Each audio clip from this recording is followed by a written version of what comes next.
It says video is starting, but now it says you're live now. I hope you're alive too now. Anyway, it is Sunday school, first Sunday school in November. And as I previously announced on my Facebook page an hour or so ago, when I was sort of talking about today's Sunday school sermon, I just thought, what could I say that would get people interested in this morning Sunday school sermon? So instantly I thought, sex with extraterrestrials. And without giving it much thought at all, I went ahead and I posted that this morning's sermon, sex with extraterrestrials.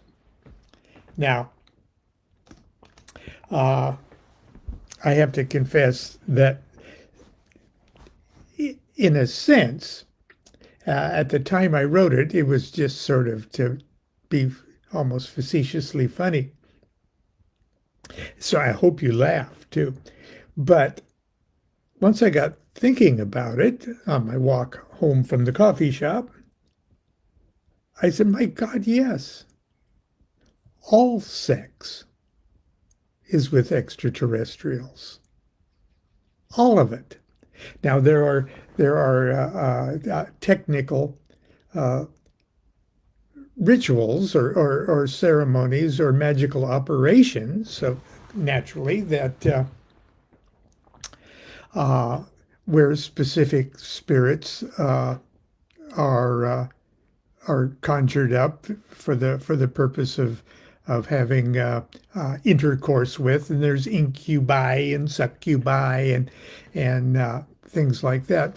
That's really not what I'm thinking about in particular.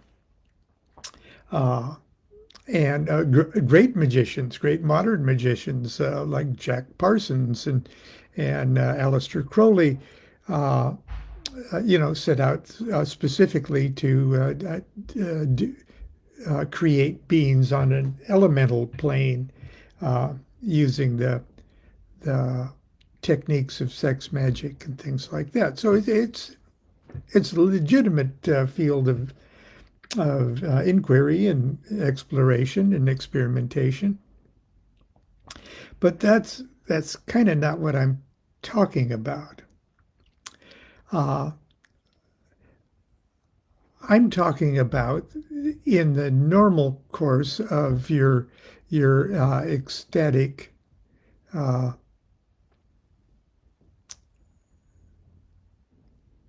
pleasures, enjoyments, what's going on inside you, in your mind, in your visualization, in your thoughts, are all happening on an inner plane also. Of course, there's the physical things that's going on, and it's but the magic is non-physical. The magic is on another level. We could say that all your magical partners are extraterrestrial. And so even though I put that up as kind of as a joke this morning, I started thinking, my God, we're all having sex with extraterrestrials. All the time. Okay. Many, many years ago, I think in 1991, my dear friend and lodge master, Christopher Hyatt, and I wrote a book together. And he wrote the sort of the psychology, Jungian-y, tantric-y kind of chapters, and I wrote the ones that specifically kind of dealt with the magical end of things and the tarot end of things too. And the first edition of the book was called The Way of the Secret Lover, Tantra, Tarot, and the Holy Guardian Angel. Now, this was also 1991. This was also the first version of the Tarot of Ceremonial Magic. But it was Constance and I had created the Tarot of Ceremonial Magic, but Hyatt didn't like he thought the artwork was too crude, so he had David P. Wilson or S. Jason Black do where tarot cards were called for. S. Jason Black did versions of our Tarot of Ceremonial Magic designs. So in a way, this is a pretty precious book, and it's been published under a couple other titles. Sex, Magic, Tantra, and Tarot, I think, is the newest series editions of this. But here's what I have to say, and when I share just a couple clips here, and we'll get on with our day. Think about this. What is it that you're communing with ecstatically? Alone? With others? What is it that you are actually connecting with? And if you would have an understanding of what that is you are becoming one with for a golden moment or longer, that understanding can be used to unfold spiritual development, your own spiritual evolution. Just a thought. But here's my introduction. I've shared it with you before, so it's very short. And it's just called The Secret Lover. Each of us has a secret lover, a lover who waits just beyond the erotic images that flood our minds during sexual arousal or in sleep. A dream lover who disguises as individuals with whom we fall in love. An ideal lover who has adored us since the beginning of our individual existence and who will never abandon us until the instant we merge our being in absolute Godhead. We momentarily feel the embrace of our secret lover in the ecstasy of orgasm and in moments of rapture when the beauty of music or dance or visual art or nature overcome us. Whenever we experience a broken heart, it's often because another individual has not lived up to the perfection of our secret lover. The reason sexual experiences are often better in the imagination or memory than in actuality is because it is in the imagination that the secret lover is nearest us. Personal relationships will always be somewhat disappointing, because in truth there can never be a relationship that matches the one we already have with our secret lover. It is the secret standard by which everything else is measured. The irony is that most of us are not aware of our relationship with our secret lover. Surrender to this secret lover is the central theme of most every religion, yet the doctrines and practices of the world's so-called great religions tend to dilute, deflect, and deter the individual from the genuine personal experience. Moreover, the religious establishments have unceasingly striven to convince their congregations that this most private of all religious events is not a personal experience at all, but an ambiguous and incomprehensible occurrence to be publicly affirmed and validated by a priestcraft. They, in turn, allow you to participate vicariously with them in a pantomime of the sacred marriage. I bring to mind the beautiful ceremony of the Roman Catholic or Orthodox or Gnostic masses. In a sense, it's a pantomime of something that should be going on in you. But I digress. It's especially ironic that the mythical life of Christ exemplifies in word and deed the central secret of this divine relationship.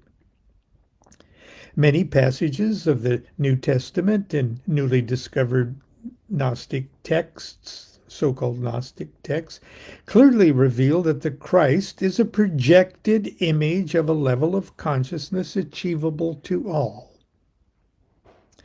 And until this is experienced, until we have become one with, quote, him, subsequent higher levels of consciousness will be unattainable.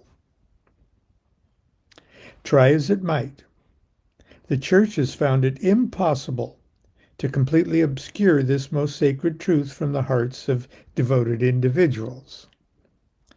The ecstasies of the nun Gertrude and Saint Teresa are unmistakable examples of sexual surrender to a divine lover. It was only because of their religious and cultural environment that the image of their lover was that of Christ. Had Teresa been a Hindu, her lover may have been Krishna, Vishnu, or any number of deities of devotion.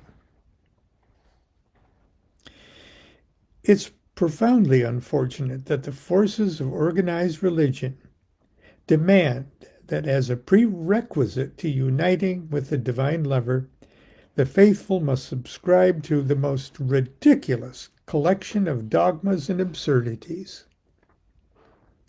Myths turned into lies, and lies turned into laws, and adherence to the laws has replaced the personal experience of the myth. Is it any wonder that the modern mind has rejected such spiritual self-abuse? Isn't it sad that in doing so, the baby of the truth has been thrown out with the bathwater of primitive superstition? The pages of history are red with the blood of illuminated saints who were murdered by their respective religions for actually achieving the advertised spiritual rewards. In Western Hermeticism, the spiritual lover is called the higher genius, Adonai, or the master within. In the language of ceremonial magic, it is called the holy guardian angel.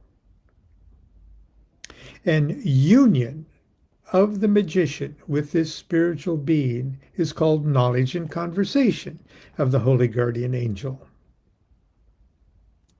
The knowledge and conversation of the holy guardian angel is the primary goal of the ceremonial magician and must be achieved before any other meaningful magical acts can be accomplished. It is the holy guardian angel, the secret lover, who will be the magician's teacher, lover, mentor, and guide through higher levels of initiation. Whether one considers oneself a ceremonial magician or not, the fact remains that the above experience, no matter what it's called, is a prerequisite for complete spiritual liberation. Actually, that little opening introduction there was, I think that might have been the very first thing that I got published ever. First or second thing, I don't know, but that was right up there. In a later chapter, I used the example of the formal initiation or the ceremony of the invocation of the Holy Guardian Angel as laid out by Abraham the Jew in the Sacred Magic of Abramelin the Mage. And I discuss that too. But I also use Crowley's poem from the Wake World as an example of Crowley at least spouting lyrically about the Holy Guardian Angel. The Fairy Prince. Adonai, remember that's another Lord, or that's another word for the Holy Guardian Angel. And it's the name of God, too. Okay? Adonai, thou inmost fire, self-glittering image of my soul, strong lover to thy bride's desire, call me and claim me and control. I pray thee keep the holy tryst within this ring of amethyst. The above is the first verse of the invocation of the ring from Aleister Crowley's The Wake World.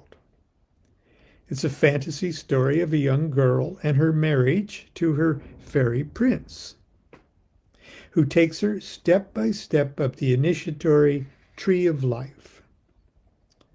This charming and ingenious tale, told in the images of the tarot, is an excellent description of the relationship with the Holy Guardian Angel as the secret lover. And the invocation of the ring is one of the most powerful enchantments ever written. And it can and has been used with success as a mantra to focus the mind and heart on the secret lover. So, in the story, Lola, a young girl, is given an amethyst ring by her fairy prince, who tells her she need only look into the ring and say the poem, and he will appear and take her on wonderful adventures. Each time he appears, he kisses her. And with each kiss, she awakens to higher and higher states of consciousness. Eventually, he'll take Lola as his bride and make her queen of his palace. And I'll digress for a second, because only after he makes her queen does he become king. He's called Adonai, a Hebrew word usually translated Lord. Like Iao, it's become a generic term for the Holy Guardian Angel. But it's replaced by the name of one's own angel once contact has been made and the name revealed. Thou inmost fire indicates that the Holy Guardian Angel is the central life of each individual and not an alien being. Well, he might be extraterrestrial, but he's not alien, okay? Self-glittering image of my soul, that's from the poem, tells us that in reality the angel is a radiant reflection of our inmost being. our self made perfect. More accurately, it is our perfected self. And I'll digress to say, but that is not the complete definition. The ancient Egyptians referred to this self-glittering image as the Kabs, which literally means star and is the innermost essential self of each individual. The light of this star is the LVX of Western Hermeticism. Regardless of the gender of the magician, the secret lover takes you as a strong lover takes a bride who longs to be taken. These are the same roles assumed by the god Shiva and his Shakti in the Mahanirvana Tantra. In this case, the holy guardian angel is, of course, Shiva, and you, his Shakti. This in no way limits the sexual image or the spiritual gender of your angel. It is entirely a matter of attitude. If you find it difficult to assume this attitude of complete surrender when devotionally invoking your holy guardian angel, you may wish to more deeply examine yourself and discover the reasons underlying this block. Okay, I'm going to finish just reading the Wake World's poem in today's Sunday school. For on mine eyes the sun hath dawned. My vigil slew the night. I saw the image of the One. I came from darkness into light. I pray thee keep the holy tryst within this ring of amethyst. I, me crucified, me slain, interred, arisen, inspire. Taro, me glorified, anointed, filled with frenzied fire. I pray thee, keep the holy tryst within this ring of amethyst. I eat my flesh, I drink my blood, I gird my loins, I journey far. For thou hast shown the rose, the rood in the eye, the sword and the silver star. I pray thee, keep the holy tryst within this ring of amethyst.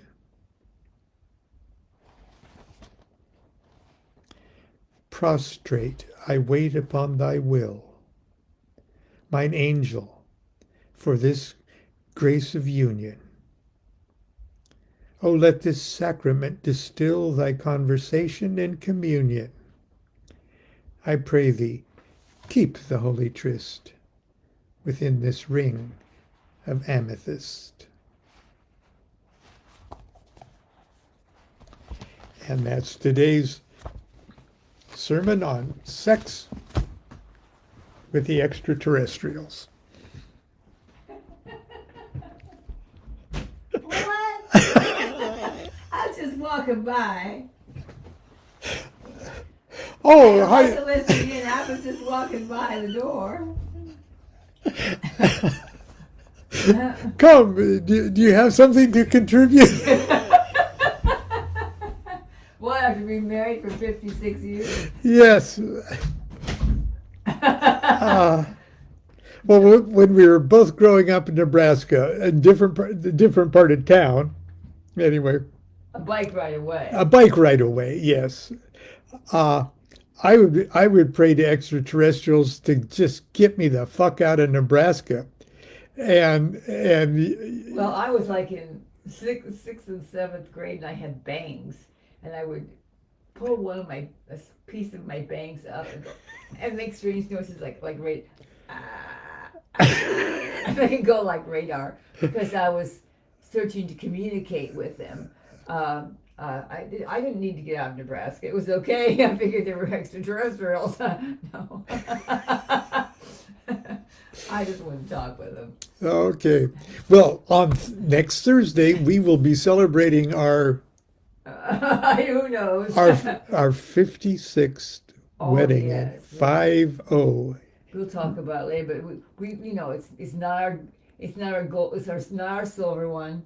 That was not particularly anything, and then It's not golden. it's No, not golden either, and then there's other ones. There's like paper at the very beginning. you're right.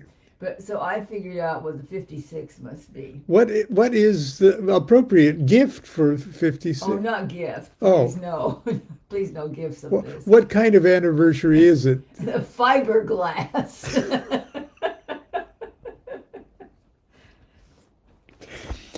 Well, so I there's will talk about this later on Tuesday, probably. we'll talk more about the fiberglass anniversary next Thursday. But until then, continue to be good to yourself and be good to each other. Do what thou wilt shall be the whole of the law. Love is the law, love under will. Bye. I'm sorry.